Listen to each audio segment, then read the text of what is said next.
पनवेल तालुक्यातील आजिवली गाव परिसरात पोलिसांनी मोठी कारवाई करत जवळपास 1.25 लाख रुपये किमतीचा बेकायदेशीर गुटखा साठा जप्त केला आहे। या प्रकरणी एका व्यक्तीला ताब्यात घेण्यात आले आहे। पनवेल तालुका पोलीस स्टेशन यांना मिळालेल्या गोपनीय माहितीनुसार आजिवली गावातील एका किराणा दुकानात व गोदामात बेकायदेशीररित्या गुटख्याचा साठा करून विक्री केली जात असल्याचे उघड झाले।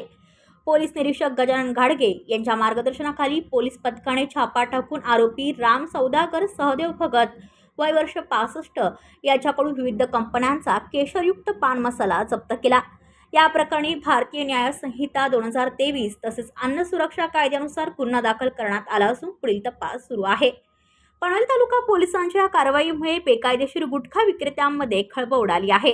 ब्युरो रिपोर्ट पनवेल वार्ता न्यूज।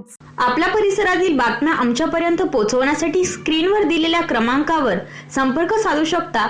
दूरध्वनी क्रमांक 8652414343।